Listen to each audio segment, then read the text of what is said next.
I'm Papa Penguin, and these are my pontifications. So, I've talked before about how I think the world is entering a multipolar era. We're not going to see any more global superpowers. Sorry, China. But we are going to see is regional powers. Some of them are going to be nuclear armed, and they're going to be competing and cooperating with each other in ever shifting alliances. The world's going to be a lot more chaotic. The United States has to adapt. We have to maintain our strength without overextension. We have to secure our homeland and be able to project power, but only when national interests are clear and achievable. So, here are what I think are five things that we should focus on doctrinally. Number one, we have to maintain a robust maritime dominance.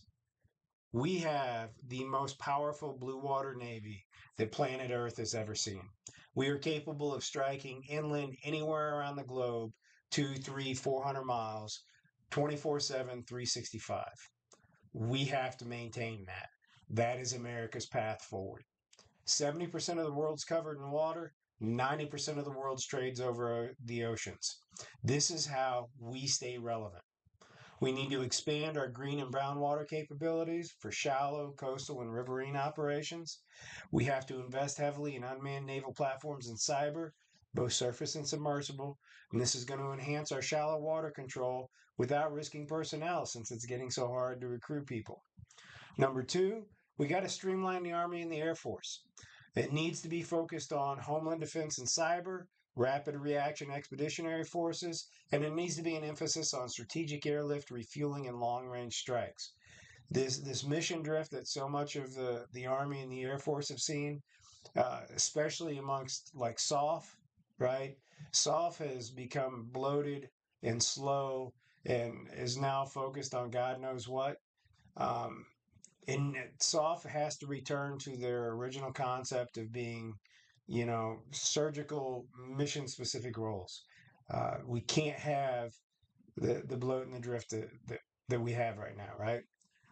Number three, strategic footprint consolidation. We got to reduce the number of overseas military bases we have to essential hubs only.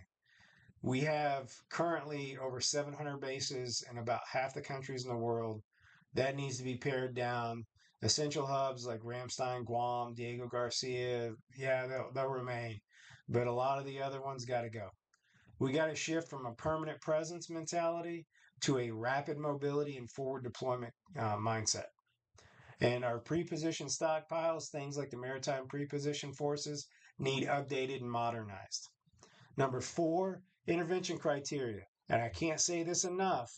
If we're going to engage with our military, we need to be sure there is, first off, a clear and direct U.S. national interest. There has to be a defined and achievable end state, and there has to be a predefined exit strategy. We have to avoid entanglement in conflicts like Gaza and Ukraine, like the plague, especially Gaza. That is going to continually be forevermore a conflict as long as there is a state of Israel and there are Palestinians. Until one of those two pieces of the equation exit, there is going to continue to be fighting there. There is zero benefit, zero upside to the United States getting drug into that conflict. All it does is, all our involvement right now does is generate hate and discontent for the United States, and nothing positive comes out of it. Five, we got to prioritize North America. This means Canada and Mexico need to become the main focus of our diplomatic and security efforts. We have to build deep partnerships around economic resilience. We need robust internal supply chains. We need security cooperation so we can deal with the illegal immigrant issues, the migration issues, secure borders, right? And we need energy independence. We have to be able to keep our own lights on. We cannot look at Europe. They were relying on Russia, and look at what that got them for. They relied on Russia for their energy, and look at what that got them, right? We have to treat North America as a strategic security bastion in what is going to be a very chaotic world in the near future. So, the United States has to become more secure, more mobile, and more lethal. We can no longer be the policeman for the free world, and we can no longer underwrite defense budgets for the free world. We have to preserve American strength for generations without bleeding it dry in endless, unfocused foreign wars.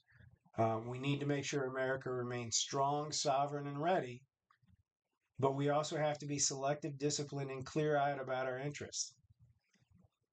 Anyways, just my thoughts. Let me know what you think down in the comments. Hit like, share, subscribe. Papa Penguin out.